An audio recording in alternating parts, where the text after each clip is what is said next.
Welcome to Not So New News. Come along with us as we continue to discover an Appalachian time gone by. Today's article comes from the town of Whitesburg and appeared in Letcher County's oldest newspaper, the Mountain Eagle. Volume 2, Number 46, Industrial Edition, Section 2, dated July 22, 1909. Page 8 is not named and continued in today's reading. Potter's Fork opening, 9 foot thick, near Gabe Hughes.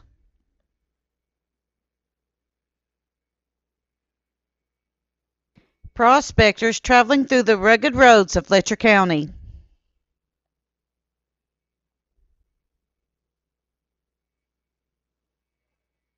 Organizers of the Northern Coal and Coke Company.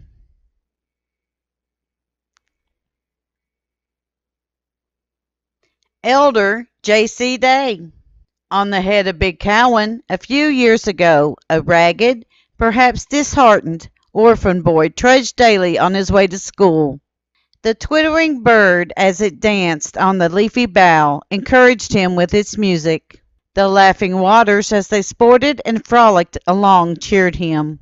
What his thoughts were will never be known, but they were the thoughts of a boy whose breast was afire with that kind of determination that will not down. From the little log schoolhouse, as above mentioned, to school at Whitesburg went the boy. From there to Black Mountain Academy in Harlan County, and on, until a very short while, comparatively speaking, the voice of the subject of this sketch could be heard thundering in one of the most fashionable churches in the nation. His schoolfellows on the head of Big Cowan, and his friends all over the country, stood aghast at the wonderful sequence of determination.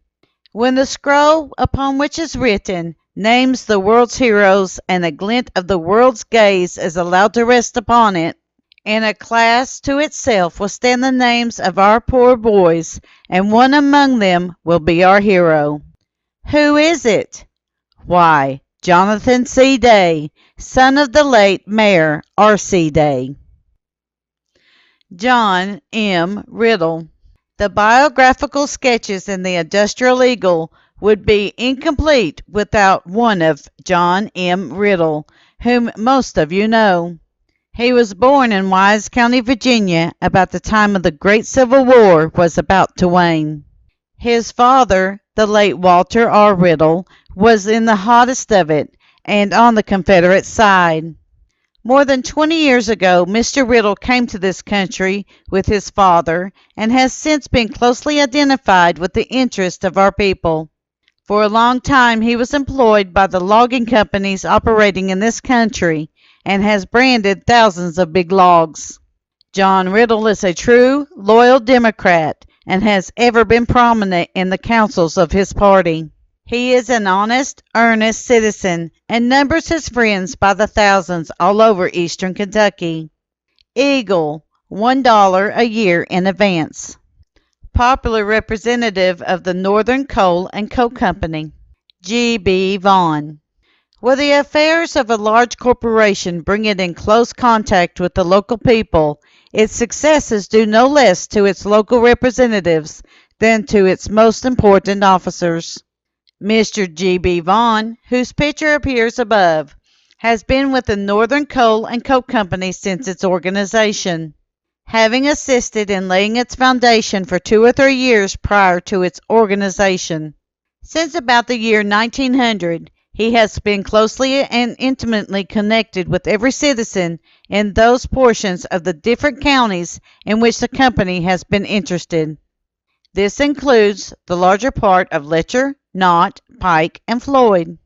No more loyal or capable employee could have been selected by the company, and it always takes a great pleasure in acknowledging his worth. He is personally acquainted with nearly every man, woman, and child throughout the immense territory where the Northern Coal and Coke Company is interested, and wherever he is known, his sterling worth is appreciated by every citizen. He is liked by them all, and their confidence in him is unbounded and well placed. If the company, when he was originally selected, had in view of the selection of the person who would endure it to the hearts of the thousands of people with whom it came in contact.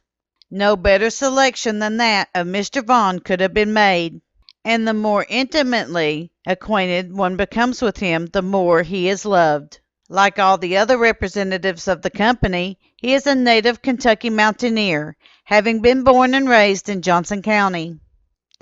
Notice, owing to ill health of myself and wife, I have decided to quit the practice of law. Therefore, my office, library, and furniture are for sale. Also, a nice home, nicely located and in good repair.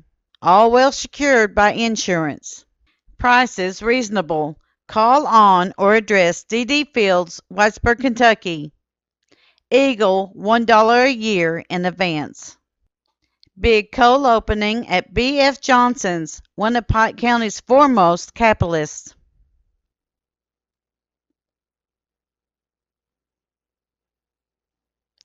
N.R. Day.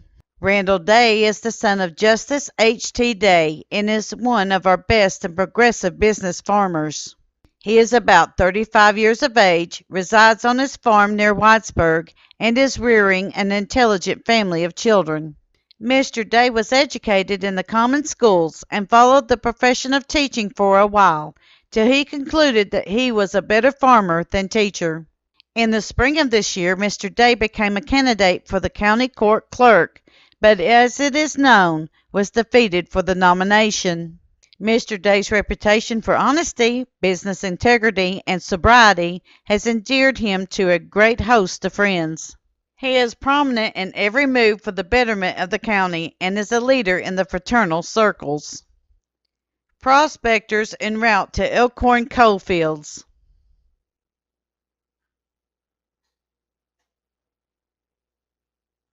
At John Wright's on head of Elkhorn.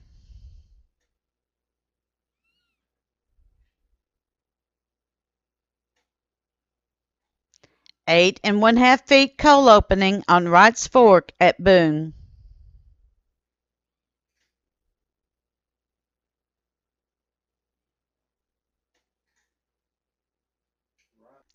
J. L. McCormick. Though a citizen of Big Stone Gap, Virginia, and a native of the great state of Pennsylvania, a short biographical sketch of some of the businessmen of the Letcher County would be very incomplete without that of John L. McCormick. A few years ago, when the eyes of the financial world began to pry into the great, indescribable, and incomparable wealth in the Appalachian highlands of eastern Kentucky and southwest Virginia, among the first men on the ground stood John L. McCormick. He came here as the representative of a well-known mineral development company, and like the far-sighted businessman that he is, a better representative could not have been found anywhere. This wonderful holdings and untold wealth secured by this company within the past few years, and the incalculable amount of revenue turned into the pockets of our people, has been to a great extent due to this man. Every man that comes into the mountains from afar, and especially from the northeast, is not possessed of that quality that generates popularity in the breast of our people. But, contrary to the rule, Mr. McCormick, almost from the beginning, began to draw to himself all classes, and today he is regarded as almost one of us. He laughs with us, he jokes with us, he possum hunts with us, and there is nothing else for him to be except the above. In short, and in fine, Letcher County takes off her hat to such men and gladly invites hundreds of others to come and view and invest in her hidden but undoubted and undeveloped wealth. This concludes today's reading of the page 8 of the July 22nd, 1909 Mountain Eagle. We at Kentucky, Tennessee Living would like to thank you for your continued support as we bring to you the history of the Appalachian Mountains.